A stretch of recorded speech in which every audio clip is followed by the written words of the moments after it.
Welcome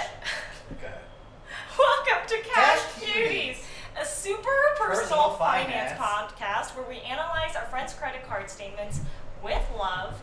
I'm your host, Steffi Bake, and Fumi's not here, so you are, but you're going to fill in for him for a little bit. Okay, if you're listening on your Apple Pod app, please leave us a review, hit follow on Spotify, and sub to our YouTube channel. the reviews really do help us, everybody. So. Yes, thank you. All the links are available in the episode description below. So, so we start off with... Hold on, they should also hit follow on Spotify, Steffi, don't you think? What? Yes, they should absolutely do that as well.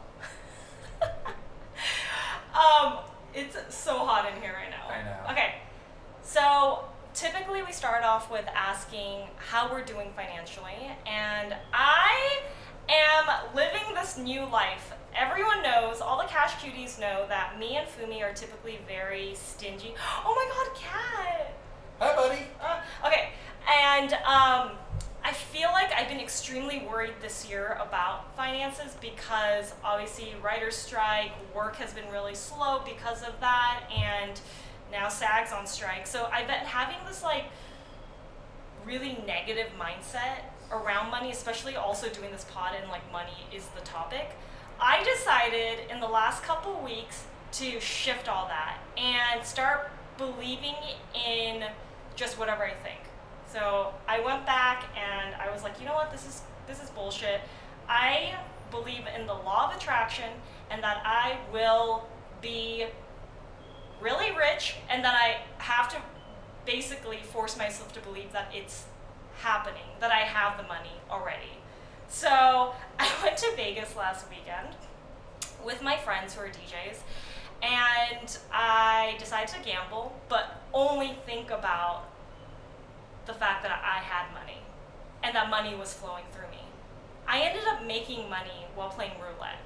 Okay? So this sounds like the beginning of a dangerous gambling addiction, by the way. You're like there's a cognitive distortion called magical thinking, and it sounds like you have a little bit of magical thinking. Well, you know what? Whatever it is, I like it because guess what? Money did flow in. For now. Hold on, no. Attraction, positive, keeping that in my mind. So that was one example of how it worked out.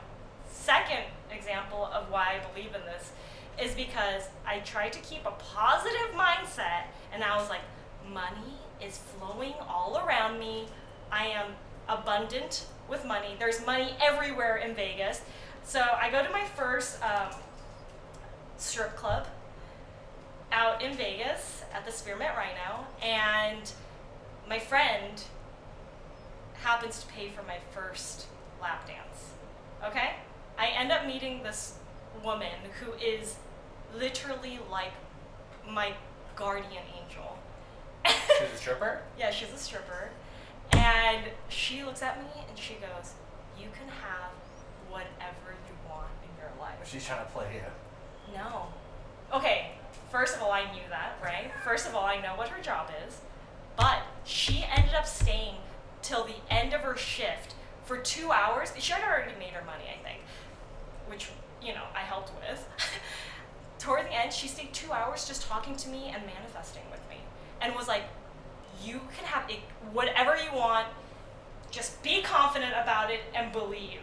And honestly, that was my second thing that I thought about, and then I went to go gamble again and I made more money.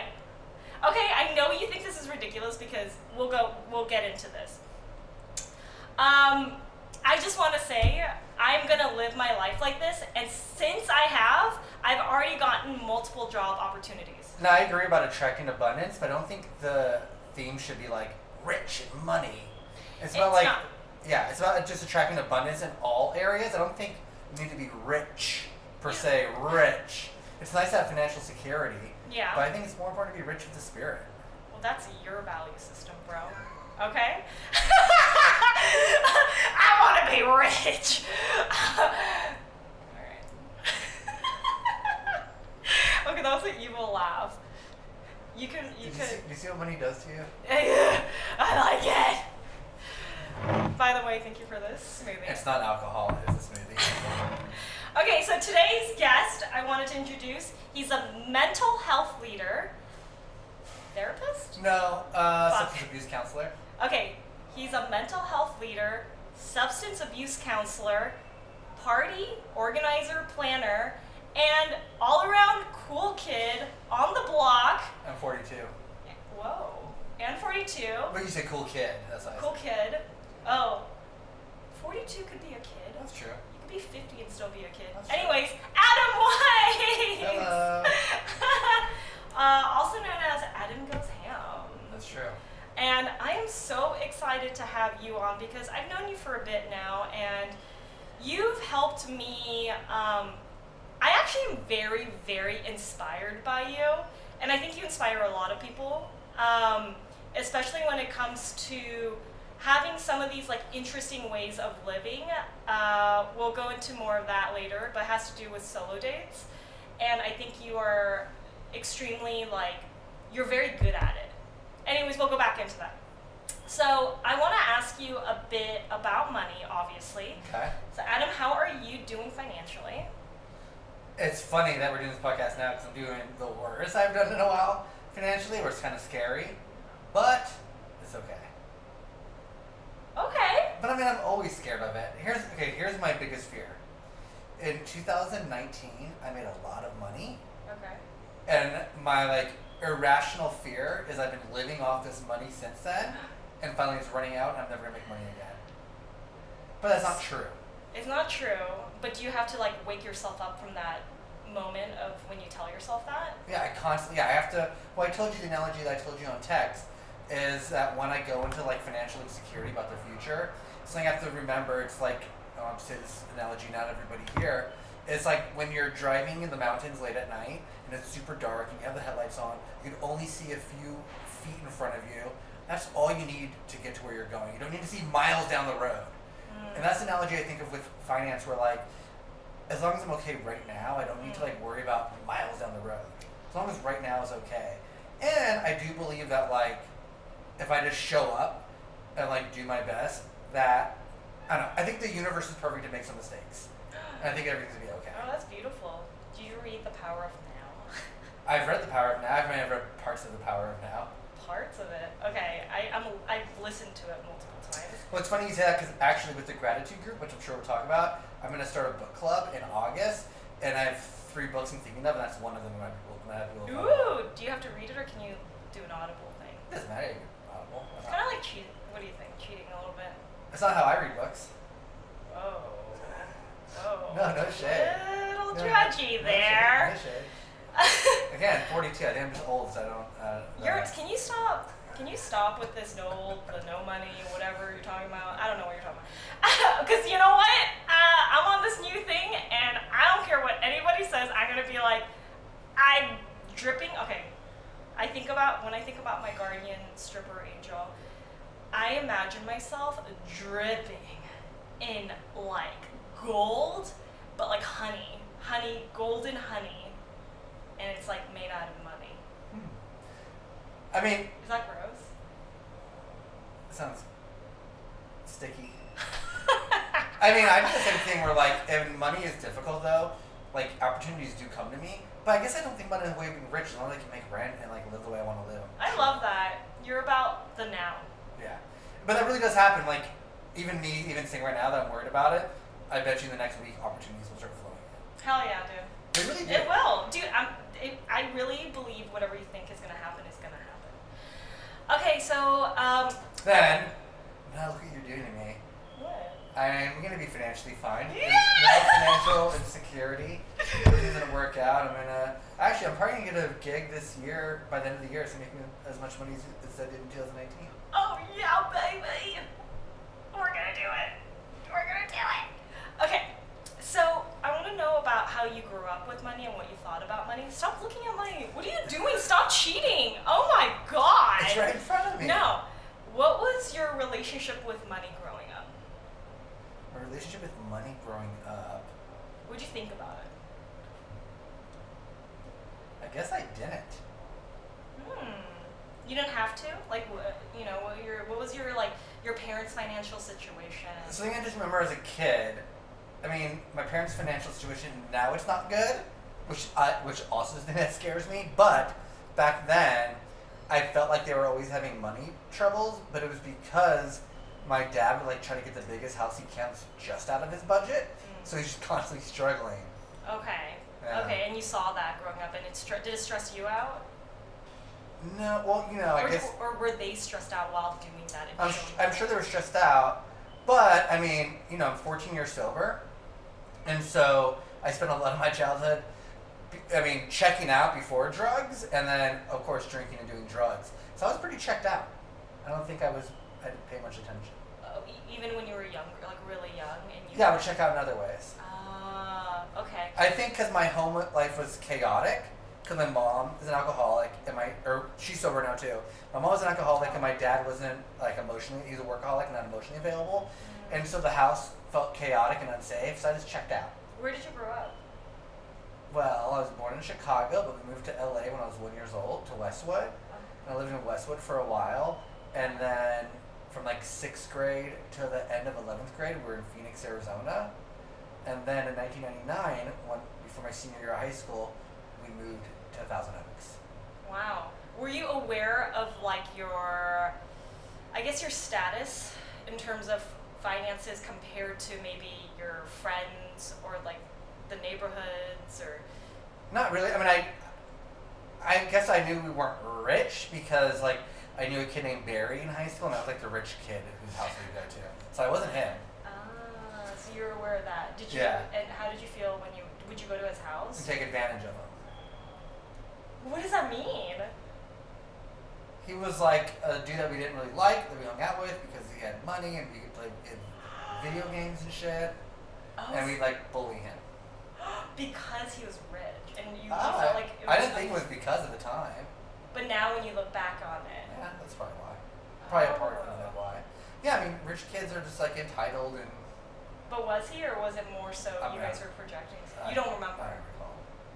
Interesting. I guess people do get bullied for like Richie Rich. You know that movie? Wasn't he bullied because he was like a rich kid? I don't recall. That makes sense though. Because sometimes at school, like I feel like at my school growing up, it was like they were popular because they had money. So that's fascinating because I could also see. I don't think that was the situation at my school. Okay, and that was in Thousand Oaks. That was in Phoenix, Arizona. In Phoenix. Interesting. Okay, Okay. And what did your parents do? What kind of work did they do? My dad, I don't know. I guess he was like first in video. In Chicago, he owned a video store. Actually, like a Blockbuster type of Yeah, but he owned the third video store in the United States. Oh, shit. He said it was his idea first, but he owned the third video store in the United States. So you always thought that was bullshit growing up? No, I believed it. Because he was the third. No, I believed him. Wow! So he did that, but then like he got into basically he's like always vice president of a different company in marketing. He always is doing marketing. So first it was like video, and then it was like streaming, and then it's always like stuff like that. Oh, and then he is the co-founder of Morpheus, which was like a file sharing network like Napster or Kazaa. Yeah. Is that why you're so into the cult? Like, you're very much into film, you're into music. Do you think Maybe my dad was also like a DJ in college.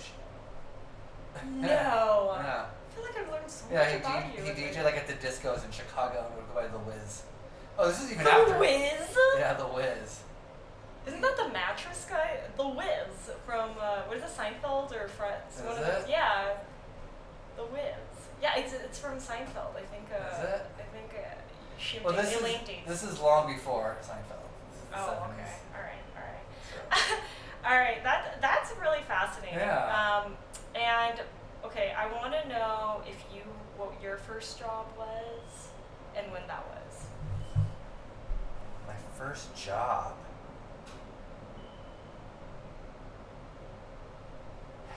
It's funny because I started doing drugs like really young. So I started drinking and smoking weed at 13. And by 15, I was doing hard drugs. And so I didn't like work a job. I don't know. And How it's did you funny. buy that stuff? I guess I'd get money from my parents or I'd sell drugs. And actually, the first time I ever got in trouble with the law, I was 16. And it was actually for credit card fraud and forgery. What the heck were you buying with your credit card at 16? It wasn't my credit card. It was credit card fraud and forgery. And when you mean by that, do you mean like you opened up a credit card? No. So what I did, I had an older friend that was also doing like hard drugs, and we were taking. This is so weird, but in summer school we were taking PE, and I guess I would do a lot of different crimes to steal money and stuff, but people left like their purses and bags in this one room, and so me and him went in this room, and I was like grabbing cash, but he was grabbing credit cards, and so his idea, and he kind of manipulated me, he was older than me, manipulated me into doing a thing where we went, I pretended I was a rich kid in the nice part of Scottsdale, which is near Phoenix, and we went to like, so this is the 90s when like, car audio systems, like a subwoofers, like a big deal. Yeah. So we went to like one of those kind of places, and I pretended I was rich, and it was my birthday. My mom gave me her credit card to buy like a car stereo system, a $2,000 car stereo system, and so we had a woman pretend to be my mom when they wanted to call. Anyways, we did the whole thing. So I got a $2,000 car stereo system that I traded for dope. Oh my god, that's very thought out. That was the guy. That was the other guy. Mostly he thought it out. He played it, but you kind of went along with it because you're the younger kid. And I want to be cool. Want to be cool. And you didn't get away with it? No. So that's where you immediately already became this person, where you got in trouble by the law. How did you get caught? What? So it's funny because I was, I guess, more likable. So, but somebody told on him. His kid's nickname was Bean the Fiend. So someone told on Bean the Fiend, and so, but he had like left home and was like, so we were tweakers and we were like hanging out. What is that? I'm sorry. What meth, is speed. Oh. So we were living we're hanging out in different tweaker motels, and he like hadn't gone home because I guess the police were looking for him to question him about this. And then one of the tweaker motels got raided, and I hadn't heard from him for a couple of days, and I thought it was weird. And then he called me and he goes, "Yo, I'm with the police right now. They know everything, dude. I'm so sorry." And I was like, I thought he was joking. And I was like, and this is before cell phones, so it was like, my parents' phone, and they'd also picked up the line, or no, maybe they did. Anyways, he was like, and I was like, "Fuck you, dude!" Like I thought he was joking. And then a cop got on the phone. This is Detective Richard Dean with the Phoenix Police Department. We know everything. And so I kind of admitted to everything. And then he told me to like come into the police station. But at this point, my parents picked up the phone. And they're like, "You will not be coming to the police station. Adam, hang up." And I got a lawyer. So I didn't end up. I got probation.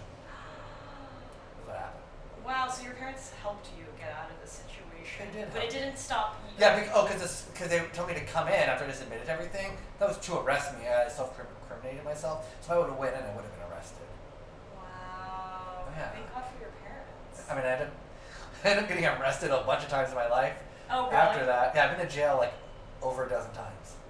Wait, what, Adam? Yeah, I've been in and out of jail when I was using.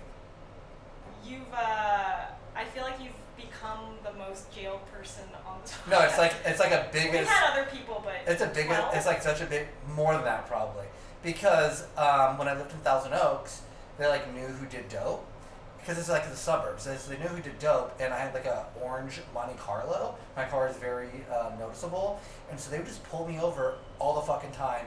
And so even if I didn't have anything on me, they'd give me for under the influence. I go in for the weekend. I get out on a DA reject. So I did that over a dozen times. Oh my goodness. Yeah, so I'd get locked up. Either I'd have a pipe in my car, or be under the influence, always something. So that was already at the addiction. You were already addicted to. Yes. And that was like all through my 20s. Oh, okay. So that means, in terms of money, did your parents like help you? They bailed me out once. And how much is something like that to bail you out? Oh, that might be like $2,500. So how do you get out all the other times? I don't. Either I get it. We'll wait till the dog is done fighting. Like I said, so when I said I go in for a weekend to get on a DA reject, so a lot of times you get arrested for like small stuff, the DA rejects the case and you get right out of jail. And so a lot of times I get DA rejects. So I've been that a bunch of times. But do you have to pay every time you go into jail at all? Nothing. It's free to go to jail. It's free to go to jail. Yeah, so I got a lot of DNA rejects, and then but I did 3 months twice, so I been in county jail for a minute. Here or in Phoenix? I did 90 days in a work furlough jail in Camarillo near Thousand Oaks. And What does that mean? A work furlough? So this was different. This was in my mid-20s, and a work furlough jail meant that I was allowed to go to my job still. So you lived at this jail, and you're allowed to go to your job, but they time how long it takes you to get from your job to the jail. So you had to get back in a certain amount of time, and then you spend the weekends there too. Oh, interesting. They still want. Pretty chill. They still want you to. Be a upholding member of society. Yeah. So that's pretty chill. And then I did 90 days in LA County. Wait, so what was the job that you had while you were doing that? Working for my dad at Morpheus. So it wasn't a real job at all. What'd you get paid? I don't remember. I don't know if I even got paid. You didn't care. It sounds like you didn't really care. Like you said, you didn't care about any of the money stuff. I didn't. Wow. Fascinating. I mean, I would sell drugs. I'd sell drugs. Yeah. Because even as a kid, when I stopped doing meth, and I started doing it again in my 20s, but I stopped when I got that credit card fraud and forgery. I was like, well, this is fucked up. I'm not hanging out with kids anymore. I started doing a lot of acid. And and I enjoyed acid, and so I there was a spirit day at my school, and I won $100. So with that, I bought a sheet of acid, and I started selling acid. So I guess I would just sell drugs, is how. Wait a second. The money you made in school is the money used to Well, buy actually, drugs. this is funny. So I got a $100 travel brochure for the school because it was they made the field into squares, and you could bet on a square, buy a square for $1 because all goes towards the school. And there was prizes that people donated, and they dropped a husky, toy huskies, because that was our mascot from my airplane. And I won a $100 travel brochure, and I sold it to that rich kid Barry's mom. And so I used $100 to buy a sheet of acid. What the fuck? And then I what would is a sheet of how many 100 acids? hits. And What? And you sell for $5 a hit. Wait, how do you even I feel like acid is one of those things you don't get addicted to, or am I wrong? I'm an addict. I got addicted to it. I ended up doing 10 hits at one point because. Oh my! What? Because I was under the impression that if you wanted to trip every day, because it eats away your serotonin or some shit. So if you want to trip every day, I already had to double the amount. So I did it every day for a week. So I did 2, 4, 6, 8, 10. Did you learn anything when you were on these highs? Do you remember having any nothing sort of nothing none of those? Nothing I retained. You always think you do. Oh shit, I figured it out, and then the next day you're like. Okay, so and then you said how much were you selling these pieces for? They're $5 a hit, and there's 100 hits in there. That seems really cheap, right? On today's market, I don't know if you know anything about that. I mean, I haven't done drugs in 14 years. Wow, congratulations, man! Yeah. It's What's so 5 inspiring. times 100? 500. So that's a pretty good profit. Can you buy a sheet of acid for 100 back then in the 90s? Sheet of acid for $100 That's and sell $5 a hit, and I would do a bunch of acid myself. wow. So when did you? Okay, so I know that it sounds like you're. Oh, I had some pretty weird jobs. I guess I'll tell you that too. So when I was in my mid-20s and I moved out of Thousand Oaks and moved on my own, first of all, I wasn't very financially independent because my mom was helping me with rent on the low without telling my dad. Which is really nice. I haven't asked him for money now, and since I've been sober for 14 years. Oh, wow. But back then I would, but also I had some really weird jobs. So my dad was working for some porn thing, and I was getting paid to on these porn clips to title them and meta tag them, and you gotta check the clip. And this is so weird. It's such a scumbag, and I was such a scumbag, so it was such a fitting job. Where I'd watch these porn clips and I would make up the title, and then also there's the clip and there's a photo of the woman's 2 forms of the woman's ID, so you gotta check it to make sure she's of age. I did that, and then But your dad gave you this job. yeah, he worked. I don't know what his title was. Porn.com was the name of the thing. It was an old school internet porn site. Dude, you are blowing my mind with your stories right now because they almost feel to a regular person this is a lot, and for you these are things that you went through that were normal, right. And within a short amount of time. Right. Oh, and I went to Whole Foods for a while. When was that? I could see you at a Whole Foods actually. What department? Prepared foods, which is the deli, making sandwiches and controlling the hot food bar. Did you ever do anything sketchy there with the food, or did you eat? Did you eat one? Yeah, my shift was at 11 a.m. I did not eat until 11 a.m. Because as soon as I get there, I'd make sandwiches, but I would make sandwiches like with stuff from the cold case. So they used to have these quinoa cakes that are really good. I'm gonna take a quinoa cake hummus red pepper sandwich, and Were you vegan? I was vegetarian. And I wasn't sober yet either. And then I met somebody through Whole Foods. This is a job I did for a while. I think at the same time as the porn thing. Is I met somebody through. Oh, so this was when you were younger. This is right before I got sober, so when I was like 28. Oh, okay. Yeah, and so I met somebody at Whole Foods that like, there was like these cacao like chocolate candies, and then you would go set up in like Whole Foods and Air One, places like that, and do samples. And so I got that job, so I left Whole Foods to work for this job. Yeah. And it was dope because I could like set my own schedule. I'd go to Mother's Market or Whole Foods or Air What One. was money, like did you get more money from that than you did from doing the Whole Foods job? Is that what, or is it just the freedom of like being able to move around? I don't think I was about more money, just the freedom. But then also I was selling weed. And that's So what, why were you doing that is it for the money or was it more like just the lifestyle? Because at this point, I don't know if you needed the money because it sounds like people. well, I was selling weed to smoke weed. I was like smoking a lot of weed, so it was to smoke for free. So I wasn't spending my own money on the weed. Who do you get the weed from? Like a person? So this is actually how I got sober. So as I said, I've been in and out of jail, and so I moved to Echo Park, and at this point I quit doing drugs, and I was just drinking. I was like doing cocaine sometimes with the drinking.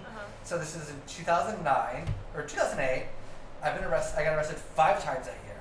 So I got a DUI, I got a second DUI, I got a violation of probation for the second DUI. I got caught with cocaine, and I sold weed to a cop.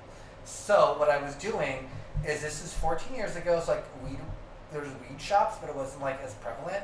So I would go to this weed shop in the valley that had good deals on ounces. And I'd buy my ounces and I'd sell the weed, but I was selling the weed on Craigslist. And that's how I sold to a cop. So here's what I would do. Is I was selling weed at a couple regular customers, but then I got this like idea that somebody maybe told me about, that like I'd go to the Strictly Platonics on Craigslist. Do you know what that is? It's like a sex thing. Strictly Platonic was more of like, well, I think no. people were still trying to fuck there, to be honest. But it was like under the guise of being friends, it was like trying to fuck and be more passive. But I go on Strictly Platonic and I type in the word 420, because people would be like, oh, I'm new to LA, I'm 420 friendly. So I would message them or email them and I'd say, hey, are you looking for a chronic hookup? I could hook you up. So I started doing that, and then I got lazy and I just started posting on Craigslist, 420 will deliver. And so a woman had reached out to me that was looking for Tina, which is like a nickname for meth, and I'd not done meth for like 2 years at this point. And her picture, she was like cute, and I was trying to fuck.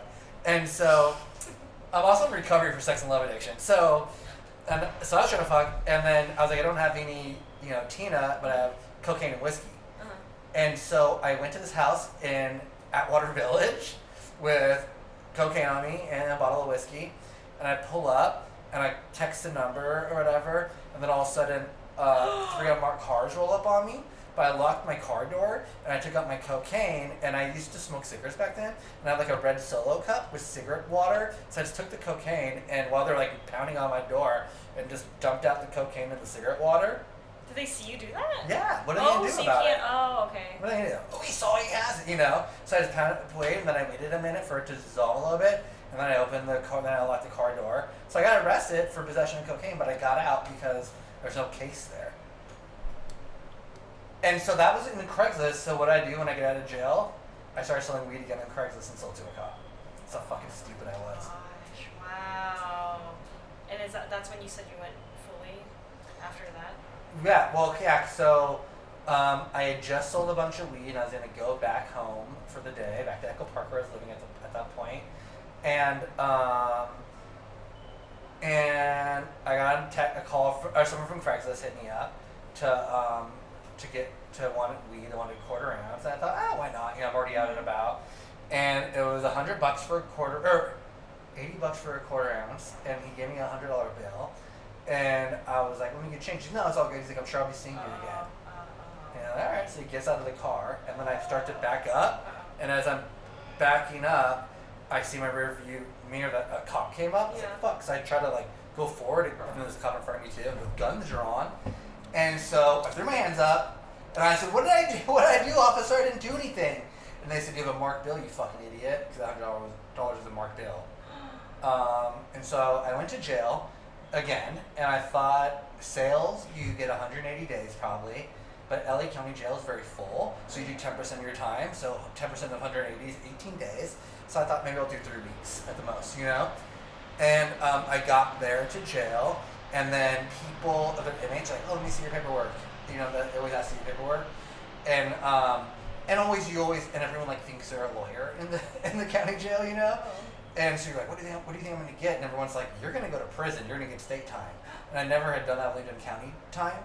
And I was like, no. And then, sure enough, the DA and my probation officer both recommended state time.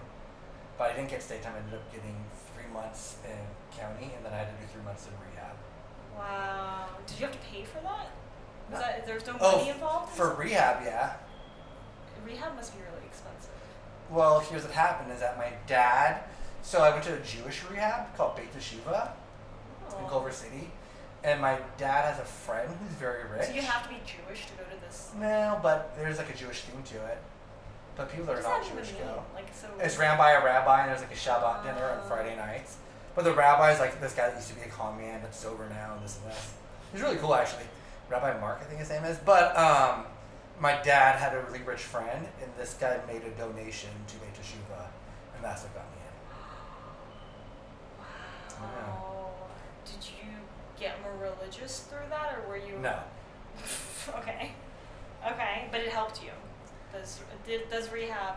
How was that? I already knew. How much is it normally? How much was How much? I don't know. Usually you only go to rehab that your insurance covers. What insurance? Like, where's the insurance? Whoever has insurance. Like, it's under health insurance? Yeah. Oh, I didn't know. I don't know. Yeah. Oh, but you think it's like so you have no clue. You have no clue. Wow, well, that was a lot in a short time. But fascinating. I got I would have been sober without rehab. I guess I'll tell you the whole thing. What actually happened in county jail is this. So when I got 3 months, when I thought I was gonna get out quickly, I made like a list so my mom at this point sober, and every time I get arrested, I called my mom from the jail, and she was ready to admit you have a problem yet. And that time I was like, nope. And then I was like, maybe I do. So I made like a list, and I thought I was gonna get out soon. So I put this list on my refrigerator, and I put this list, and then I have a problem. And the list was like, I was only gonna drink beer and wine on the weekdays. I was only gonna drink 4 whiskey gingers on the weekends if I stayed home. I was only gonna drink 6 whiskey gingers if I went out. I was only gonna smoke weed if I watched a comedy movie. All this dumb shit. And so I made this list, and then I came across the Alcoholics Anonymous big book. And I started reading the big book and highlighting things I did not relate to, so I could prove to my mom I'm not an alcoholic. But by the 3rd chapter, it became painfully obvious that I was an alcoholic, but what really did it for me, so I was already having a realization, like, oh shit. And then, I love to read, but there's not a lot of books in county jail, and so I saw Chicken Soup for the Teenage Soul. Do you know what this is? If you don't know, it's stories written by teenagers for teenagers. I was 29 at this point, but I'm reading this book in my bunk, and the 2nd chapter was on friendships, and it was these beautiful stories about friendships, and it made me cry because I was just such a piece of shit when I drink and use, and I knew like in that moment I was like, I'm done. I don't want to be like this anymore. You wanted connection. Yeah, and so I knew in that moment I was never going to use again. Wow, those books, man. Yeah, I had a moment. Those books are extremely it was really popular at one point. Like, I remember in high school we were all reading those, and it made you cry. Like, they were very emotional. Like, yeah. I rebought it, but I haven't reread it yet. Should we both read them? Maybe. Yeah, there's so many renditions of it too. It's like there's probably a finance one somewhere. That's right? True, that's true. Okay, well, oh wow, I'm so happy you're sober and you're doing well, and you're, a leader in this space, and that I find it fascinating because I think when people go to rehab or they do this thing and they stick to something this important, I didn't know they stick to it this long, and I feel like you're a very consistent person if you've been doing this for this many years.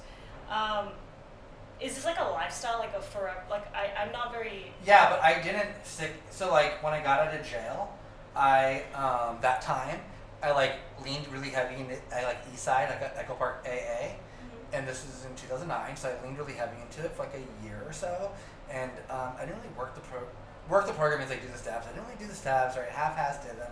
Really, I was just hanging out with other sober people that were newcomers, and I was having connection, and we were going out and having fun. I was going to go dance, going to comedy shows with like sober people. Like we call them like trudging buddies, you know? People you like trudge the path with. And so that was really good. And then as soon as I took drugs and alcohol out of my life, that's when I started throwing shows and parties, and it blew up, and I started making a lot of money. And wow, so you started throwing parties after you went sober. yeah, I was a loser when I was using drugs and drinking. I didn't do cool shit. Well, there was a time I remember you showed me some like you used to rap. There was a little bit. I was of a sober rap. for that too. What? I was a loser when I used. I didn't do cool shit. That is so cool. That's very not the typical. You're aware of that, like that. People are typically partying and either using or they're on substance. That's the whole point of a lot of people think Right. is partying.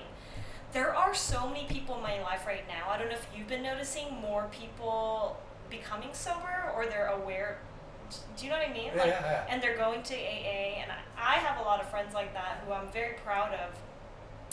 But like I wonder why do you think that is? What do you think is happening right now? Where it just seems like a lot of the people I know, or I don't know if it's just like, you know, when you get to a certain age, you're just, you know, you're a bit more aware of, I don't know, death or something, or. I don't know. Hold on one second. I'm gonna get paper towel 'cause I'm sweating my ass off. Yeah. It is. You want paper towel? No, I'm good. You're not sweating like I am? No. Oh my god.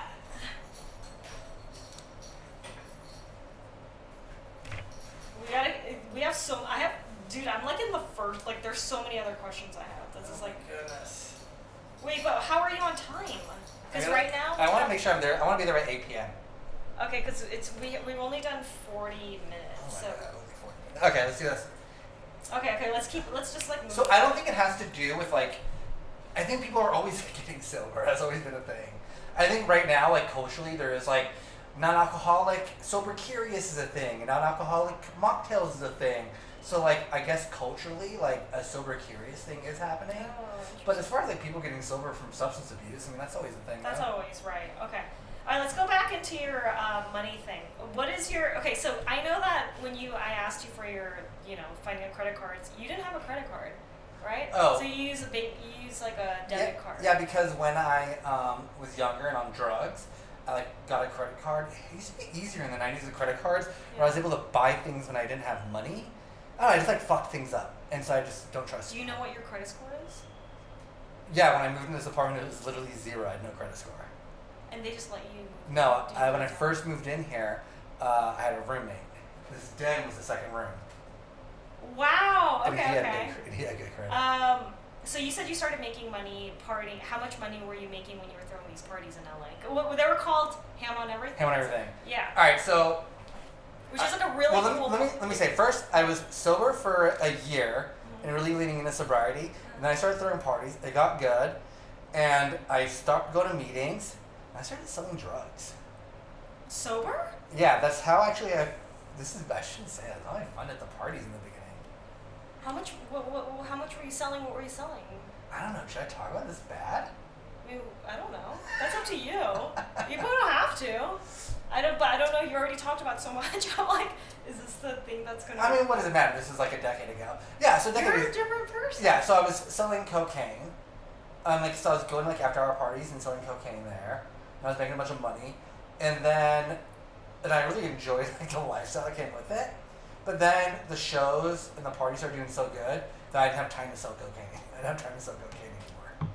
How much money were you making throwing the parties? What would you charge? You charge like $5 or something to get in, or how did it work? I mean, this is like, so when Ham and Everything was really popular, it was like, I rent a warehouse, I rent sound, I do this, I charge $10, 1,000 kids. It was like crazy. So I was making a lot of money. Thousands? Yeah, Tens of and it was like, thousands? all under the table, you know? Because like illegal underground warehouse parties. Okay, so were you saving money, or were you No. throwing it into the next party? What were you doing with the money? Putting it to the next party and spending it. What would you spend it on? Because this is your first taste of a lot of money. Yeah, clothes, all types of stuff. Like streetwear? What were you buying? No, I don't know. I never sure. I was like into polo for a minute. Did you pay for other people? Were you like the type of person, like if you go No. party?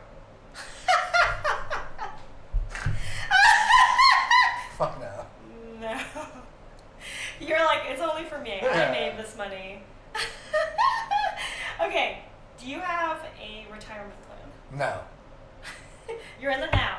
I'm in the now. All right. Party planning. What kind of parties? What do you think made the most? Like, what kind of parties makes the most money? Because you still throw parties now. Yeah, they don't make a lot of money now. It's just fun. How much money do you make now? Can you talk about that? I mean, doing it, throwing it. A couple $100 if I'm lucky. Oh, do you pay like the? We got paid DJs, everybody. Yeah. But you just do it for fun. You just like. I do it for fun. Because now my livelihood, I was like getting over. So throwing parties at like 8 years in, I was really fucking over it. I wasn't feeling as fulfilled from it, and somebody once said something to me that really was. And also, so I didn't just make money off the parties. So what happened is at the parties, I was making good money at the parties. The parties became so popular that I started getting a lot of freelance gigs in the music industry. So I was like booking artists for the headphone brand Skull Candy for the marketing campaigns. I got hired by MTV to do some stuff. I was hired by Cult 45 and PBR. And I was getting a lot of like to host or to do events or to be an ambassador. So I was just like. So how much would like Skull Candy pay you to do something? I made a lot of money off Skull Candy. Like 10,000. When I say I made a lot of money in 2019, it was because of the Skull Candy thing. That was a big thing at that time. Yeah, it was a lot. Wow. And so you just had to throw what do you think throwing more money at a party is what makes it a better party? No. What makes a good party? I'm not the same because a lot of people do think like you need to do a theme and do this and this. Yeah. I don't think that's true at all. I think that I wouldn't like. I just feel like an underground warehouse party. I mean, that's cool itself. I think that like the people that go is what makes it cool. I don't think anything. So it's if you get the right people to go. Yeah. That's what makes it cool. Interesting. Okay. Cool. But the what somebody said to me. So actually, I was on one of those Skull Candy shoots. Mm-hmm. And you know that rapper LaKale 47? Is that her name? She was a mask. So we were doing something with her. I booked her for Skull Candy, and I was talking to her manager in the green room, and he said, in like passing in conversation, he goes, if you do something really good for a decade, like if you master something for a decade, it's time to master something else. And at that point, I'd been doing Ham and Everything for 9 years, and I was pretty burnt out on it. And so when he said that, I was like, oh shit, that's what I've been feeling. And also at this point, I'm like, 40 fucking years old, and I'm throwing a party that's like very youth culture. And it's like, how long can I do this for? And I just read this book around that time called One Day. It's this fucking book where like this man and woman get together in college, and then the book picks up on that same day for the next like 30 years. And so you're getting like screenshots of their life.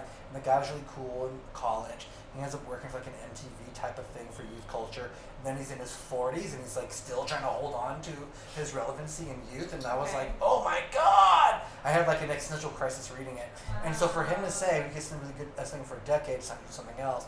And I was like, fuck, I do probably should need to do something else. And so during the pandemic, when live music was on hold, I couldn't do Ham on Everything. That's when I started.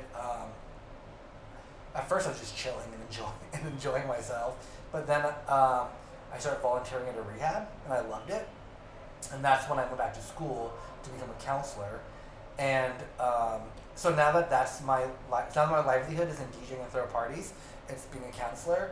It makes DJing and throwing parties so much more fun. Oh.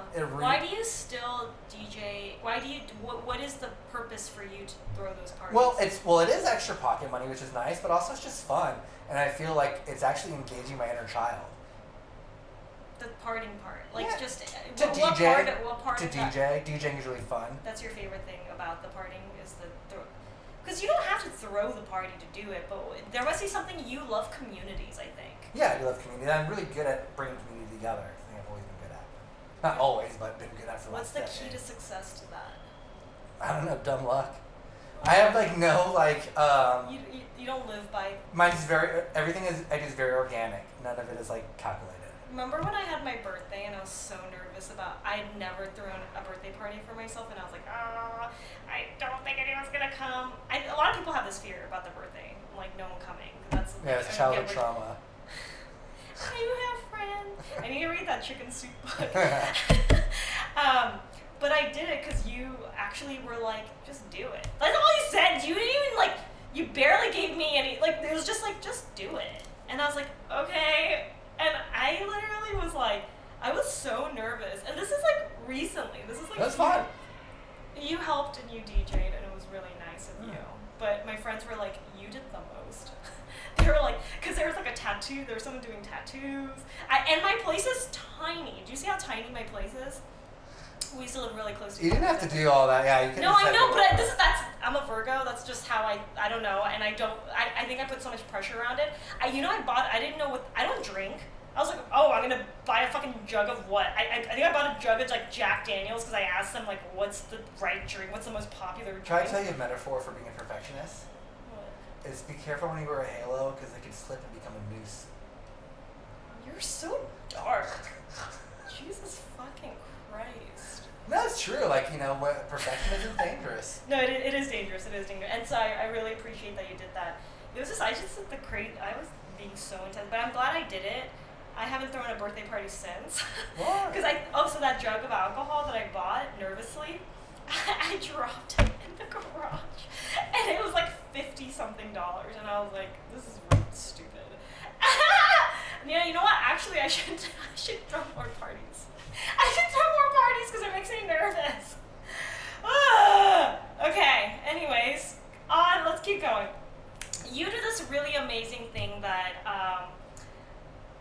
I just think is fucking cool. It's these gratitude Sunday or Saturday gratitude groups. Usually Sundays. Usually Sundays. This week was like Saturday, I think. Tell us a little bit about it. Okay, so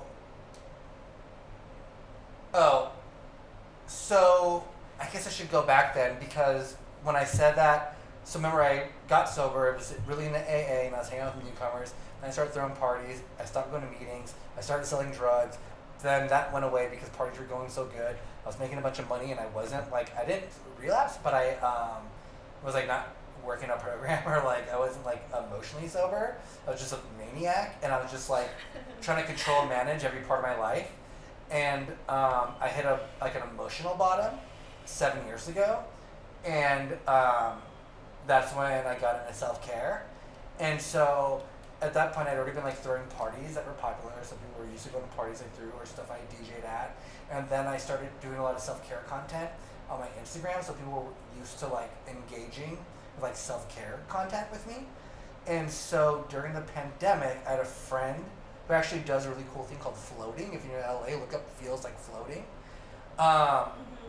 Before it was floating, he just had this outdoor space in East LA, and he was doing like yoga and sound. This is like 2020 September, so it was like still pretty COVID-y. And he was doing like sound baths and yoga and shit outside, And then I talked a lot about my morning routine, like my slow morning routine. And so he was like, yeah, September 2020. And he was like, why don't you come up here to the space and host your morning routine? And I said, I don't know what that means. And he was like, yeah, come up, play ambient music and journal. And I was like, yeah, I could do that. So I did that in that September, but then there was like a surge in COVID afterwards. So I didn't do it again. And then I was doing it on Zoom for a while with like 8 people would come every Sunday and we'd just journal on Zoom and share. And then that clothing brand, which is now called Market, used to be called Chinatown Market. Yeah. So they reached out to me in May 2021, and because I used to be part of a thing called Community Meeting, which was like me and some other party promoters, and we would invite party kids. We did it at the Echoplex to come to the Echoplex during the day, and we'd order pizza, and we had somebody do like a Narcan. You know what Narcan is? If someone's like overdosing on opiates, you yeah. So we like a Narcan demonstration. And so anyways, Chinatown Market hit me up for May Mental Health Month in 2021. And they said, are you still doing community meeting? We want to donate to something local. I said no, but I have another idea about doing this journaling group at a park. And so then they donated to the first one, and that's why I started doing it. How much money did they donate? $1,000. Oh, okay. And that was enough. And are you making money now off doing these? Not yet, but I have an idea how to. You don't want to share it I mean, I can share how. I think that I'm going to start making t-shirts. Oh, I love that. And I also want to make a coffee mug, like a Slow Mornings mug. You're such a coffee person. Yeah. And it's part of the Slow Mornings gratitude group. So the gratitude group, what it is we meet up usually on Sunday, every other Sunday morning, and I come there with coffee and donuts first, and then people come in, hang out, 100 people come to each one, coffee and donuts, and then we do a sound bath meditation for 30 minutes, and then I give journal prompts. We journal, and then we share. But now I've been doing it for 2 years. But so now we do other things too. We just did a big game of Capture the Flag, which is meant to like engage those inner children. Mm-hmm. So we did Capture the Flag. We do hikes. We just did an arts and crafts thing where we made like ceramics. So like, I do a lot of things with the community. So I think I want to start selling merch and then coffee mugs. But then also an idea I have is making a self-date journal. I love that. Because I'm really into self-dates, and that's like a lot of people know me for it. So I want to make a journal that has to do with like getting out of your comfort zone. Yeah. And where it's like a self-date challenge, where I'll give you different challenges of self-dates to do, and then there's a journal space to reflect on what it was like for you. I love that. Okay, so That's for people who don't know what a solo date is, the first time I really heard about that was through that book. I'm blanking out. The Artist's Way. Did you ever read that? No. Oh, it talks about she helps artists. Yeah, artist date. I know what it is. You know what it is. But for other people, a lot of artists who don't feel like they have like a way to follow any sort of like it's a way to figure out how to become more creative if you want to be more of an artist. It's kind of like it helps you break out of any sort of non-creative thing that you're doing. And I think a lot of people there's this one part where it's like you go on solo dates, you take yourself out, you spend like a few dollars, but how important it is to like be alone and do things that make your inner child happy. Oh wow. Yeah, so That's I thought cool. that's kind of where I thought your idea, is that kind of an AA thing or what? No, so when I didn't go to meetings for like 6 years, and I was just like making money and being crazy, and I was trying to control and manage every part of my life, I didn't have any peace of mind or serenity, but also I was like acting out. Like I said, I'm also in recovery for sex and love addiction, and so I would either like act out by the pattern was get validation from sex, and then if somebody didn't have sex with me immediately, then I would put all the magical qualities on them, and then I would chase them because I was in love with them, and I had to make them like, and it's usually somebody that like was out of my league or whatever that means, and then they would become like this thing, and then I would I would chase, get them, then sabotage the relationship, so it'd become a pull and tug, because the truth is I hated myself, and so if I was in like a tumultuous relationship where there's a lot of pull and tug, push and pull, anyways, a lot of push and pull, then I wouldn't have to think about like my void, because the chaos of the relationship fills a void.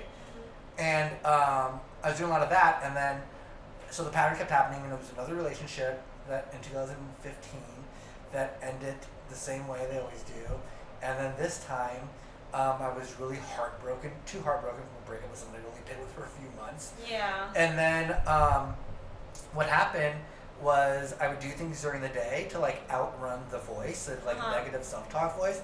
But at night when I lay my head on the pillow, the voice would get really loud and say, "I'm not lovable. No one, if anyone gets to know me, they see I'm not lovable. I'll be alone forever. I'm not good enough." And the voice was really loud, and I was laying in this bed right here actually, and I remember thinking to myself, we're in my apartment, that's why I said in the bed right here. And I remember thinking to myself, like, this is why people use drugs or drink. It's like, shut the voice off. And I knew I wasn't going to do drugs or drink. And so I wasn't suicidal, but the thought was, how else does somebody shut their brain off, by putting a fucking bullet in it? Yeah. And so that was a scary place to be in. And so I was like, I need to start going to AA again. But I was thinking about, instead of alcohol, I was thinking about this woman. But then I realized that there's another program, a 12-step program, that's about relationships. And so I got sober in that program, and in that program, we talk about sober dating. About self-dates. And just about learning to have self-love. And so when I heard that in those meetings about self-dates, I was like, oh shit, because I used to like, there's a concert I wanted to go to, I'd buy 2 concert tickets, and if I couldn't find someone to go with, I just wouldn't go. And I just I just couldn't imagine, I was just like, when we do stuff like that, the message we're sending to our brain is that we aren't worthy of the experience if someone else isn't there to validate it for us. And I did that so much in my life, I couldn't even imagine getting lunch by myself, going to see a movie by myself. And so I really leaned heavy into self-dates. And it's interesting because I didn't think I was worthy of self-dates. I just did it because I heard in those meetings. and literally it made the voice quiet, quiet, quiet. I mean, we say in AA, there's a saying that says, you can't think your way in a right action, but you can act your way. Wait, you can't think your way in a right action, but you can act your way in a right thinking. So I just did the actions of someone that loves themselves, and I love myself now. And I think that our brains are just like so programmable that if you just act as if, your brain will like follow suit eventually. Totally. My therapist always talks about how like your neuro pathways can change if you keep practicing this thing for 30 or 90 days, 30 to 90 days, and then you can start believing this thing that you are forcing yourself to essentially That's believe. literally what happened to me. Yeah, and I think it's so important to do kind things for yourself, because I think a lot of people's anger and hatred comes from not doing the thing they want to do. And it could be the simplest thing, like just grabbing a cup of coffee for yourself. You know what I mean? Like people have so many excuses for not doing things that you want to do, like whether it's money, you don't have time, or you don't, whatever it is, you're like, oh, I don't deserve this thing. And it could be literally a cup of coffee. And I think a lot of times, though, what stops us from doing it is just discomfort. Human beings, like any form of discomfort, we try not to feel the discomfort. That's what addiction's about, Yeah. And people have addictions to all types of shit. You feel discomfort, you go on your phone, you start scrolling. And so I think that, like, when I started doing things for myself, for instance, I've always really niched things I like. Like, I like really, like, wacky, like, avant-garde jazz. I like going to, like, book readings. I know a lot of people that like doing this stuff. And so I would start going by myself to prove that I was, like, worthy of the experience. But I would go right when the thing started, so I wouldn't have to, like, sit around and be awkward waiting for it to start. But you know what happens when you go to somewhere right when it starts? You don't get a fucking seat, And, like, for jazz, I like to sit in the front row and watch them play, watch their fingers. And so to do that, I have to get there early and be the first one in line. Yeah. And so I just started doing things like that where, like, I would do things that are uncomfortable because I knew on the other side of the discomfort was an experience that I really wanted to have. Totally. It's really, as just like typical that it is, it's just to overcome a fear, you have to do the fear. Like you have to continue to do the thing. Yeah. So if you feel uncomfortable talking to people, go talk to people. Like that's literally what you do to change the neuropathway. Yeah. All right. So I kind of looked at your finances and I noticed a few things. I noticed that you take yourself on trips. I know you don't have a car, but I noticed like you've taken a few. Like there's this trip that you went to Big Sur. You spent $482. On the rental car? No, just generally the whole trip. Oh. This includes your food and just being out there generally. I don't think that's bad at all for a I think solo it ended up trip. being less than that. You think it was less? You think it's less than two? Well, that's amazing for like you go on like 5-day trips. True. So I saw that you went to San Diego Uh-huh. and you spent $350 there. Okay. This is including gas and things like that Right. for that trip.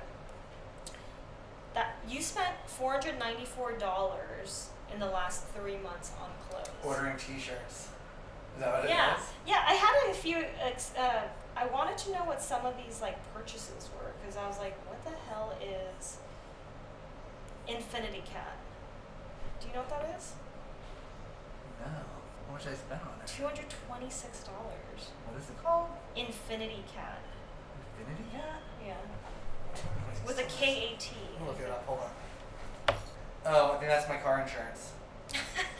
Wait, you don't even have a car, so how does that Yeah, work? but I rent a car and stuff. So you still have to have like non-driver auto insurance. Oh, so that's $226 you spent the last 3 months. Because I just had to renew it. Got it. Oh, interesting. I didn't know they had that. So it's like every time you drive a car, you No, still have to. every year I have to pay it. Oh, it's only $228 to do I that. think it's $228 every 6 months. Got it.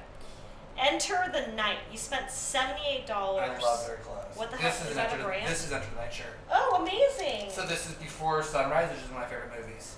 Okay, so in the last 3 months, do you want to tell me what kind of food you think you spent the most? Stop looking at this. God damn it. What kind of food do you think you spent the most money on? Stop looking at it. Breakfast burritos. Is that right? No. What? It was actually tacos. Actually, you spent $800 on coffee and coffee shops in the last 3 months.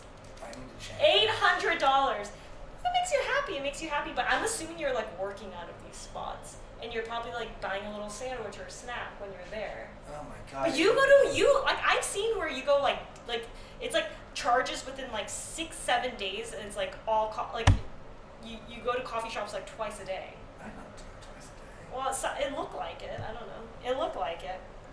Part of it also is this. Hold on. What's I also that? buy my own coffee beans, and that's expensive too. How much is this? How much are you paying? Like $20.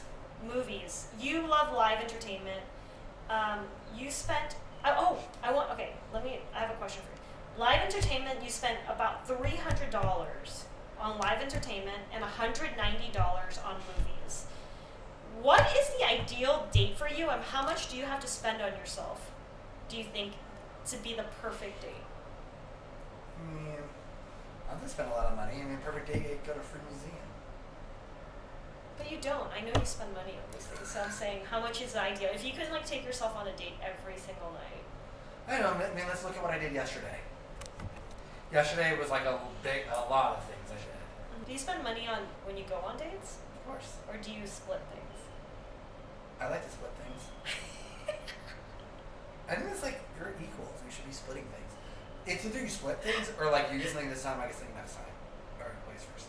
If you like them more, do you spend any more? No. I think that like. What is your love language? I think it's like two adults showing up. I don't think like it should be like I'm your fucking dad or something. Whoa. No, I'm serious though. Two adults showing up on a date, split the fucking money. What is your like? love language? I'm worthy of having company without me having to pay for it. Okay. Yeah, what's your love language? Like, what is it that you do to treat someone else to show them you care? What are the love languages? What are the choices? Acts of service, like doing things. I do cooking, that. Words of affirmation, I saying do you all look of them. beautiful. I do all of them. Except money, giving gifts. Do you buy little gifts? Like, do you like to give? I noticed you spend money on flowers. You spent like a few $100s on flowers, and I was curious about that. Well, I do buy myself flowers, but also the woman that I was dating. I don't know. We're like in a no contact period right now, so I don't know how to talk about the relationship. But I bought her flowers on Mother's Day.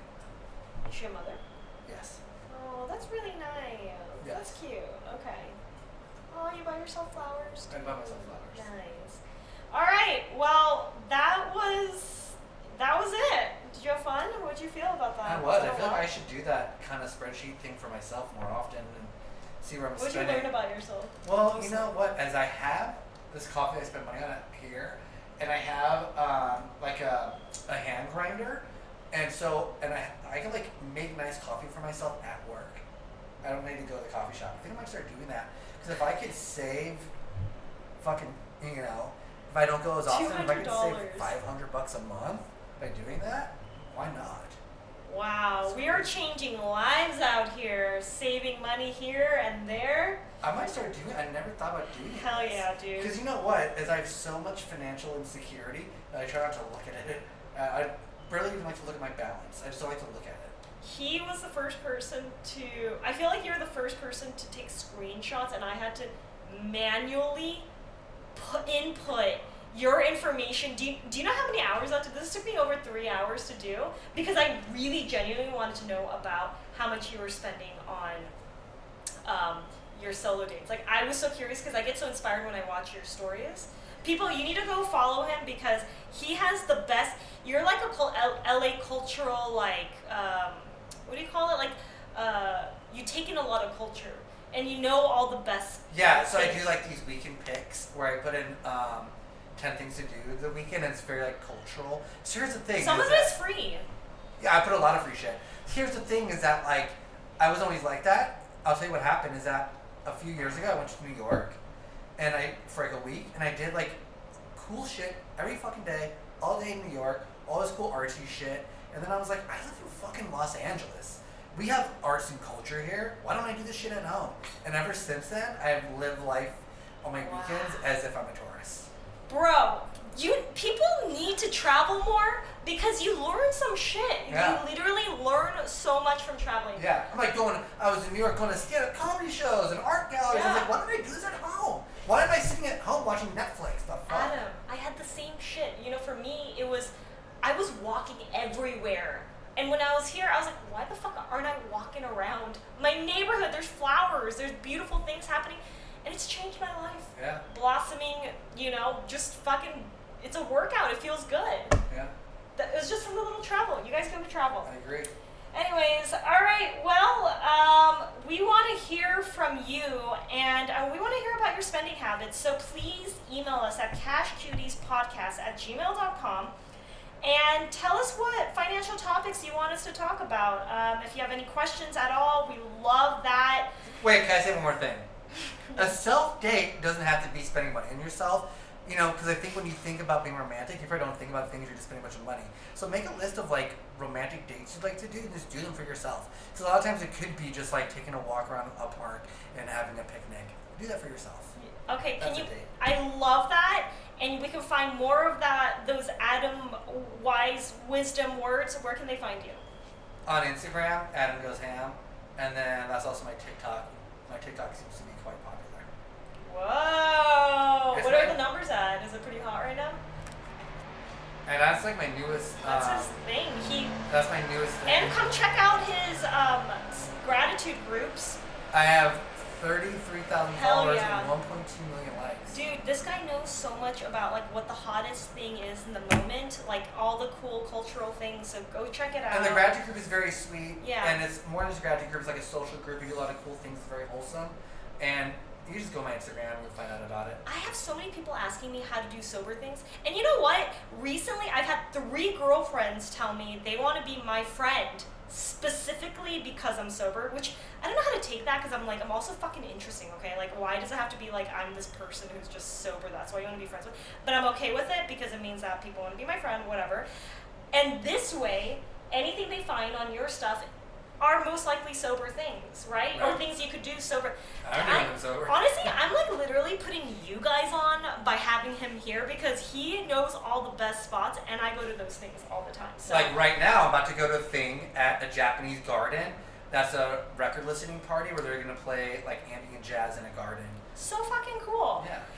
All right, guys. Oh, also follow me at Baked Goods, BAIKEDGUDS on Instagram. Go stuffybake.com. Also, my Venmo, because Funi's not here, is Steffi is me. And also, please go to our Patreon because that's actually how we really make money and it's how we get people to kind of like check out our content. Our Patreon, I think it's Cash Cuties Pod. I don't have internet here, but you guys know where to find it. It'll be in the link description below.